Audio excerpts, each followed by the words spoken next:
Hi, everybody, and welcome to 4 Minutes with Vector Firm, on which I invite a guest to join me in a conversation. Our guest asks a question. The question is anything to do with sales or sales management. I answer the question, but I don't know what the question is yet. When I'm done answering the question, then our guest will answer the question, and we do all of this in 4 minutes. Today, our guest is Harn, General Manager of RFI, a Pavilion company. Hey, Deanne, how are you? I'm doing great, Chris. How are you? Doing wonderful. Thanks for joining us. So what's your question? What are some ways that a salesperson can unseat an incumbent provider? Oh my gosh. So let me set this up properly because this is something that you could dive into for days. So first and foremost,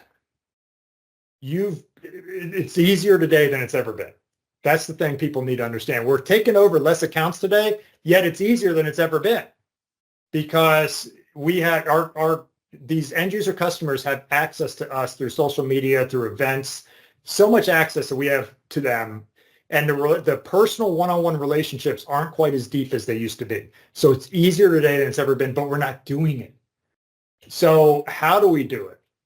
Number one, we have to be perceived as a better sales professional than the incumbent. And it's not that hard today because most sales professionals today are simply responding to requests instead of proactively bringing problems to our clients. So since as a sales professional, you've got easier access to prospective customers, meaning through social media work, meaning through emailing and sending real good content, not just some artificially intelligent or machine learning email that was generated artificially, like a real note with, hey, have you thought about doing this on your perimeter, right? We've got real things that we can, little by little, month by month, become perceived as the expert to where they're thinking, boy, she knows a lot more than our person. Why didn't our person bring that to us? We need to bring them in. They seem to really know about this.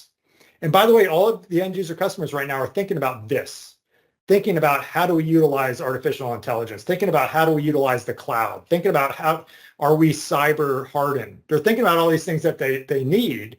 So it's a great opportunity for us as sales professionals to become perceived as that expert in a way where we're not even in front of these people. Social media, emails, speaking at networking events. That's the best way. You have to become perceived as an expert better than their incumbent.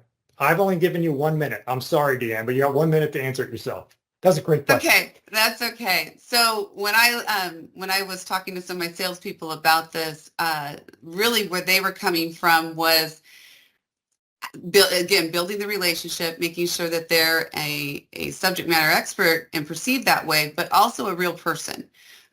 Being mindful. It almost came down to, am I doing my preparation, my research on the customer?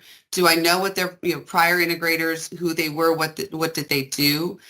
Am I asking the right questions? Are you happy with your current provider? If there's a hesitation, am I pressing a little bit harder to find out maybe what their pain points are? And then doing that active listening at the same time. So if I'm listening to what is being told to me, then I can follow up with that either directly or indirectly through the proposal and so forth. Also, they talked about when we're doing a walkthrough, be mindful of body language. If somebody is, let the customer take the lead, guide as to what's going on, and then you take over from there, but let them guide you. Like if they are in a hurry, then you make sure you're quick with your questions and mindful of how you respond to it. Perfect. That's it. That's it. Thank you, Deanne. Right. That's an excellent. It's all about being proactive, being strategic, and becoming that subject matter expert. And the only way you're a subject matter expert is if you listen, like what you said. Thank you very much, Deanne. Appreciate it. See everybody on our next 4 minutes with Vector Firm. Take care. Appreciate it. Thanks.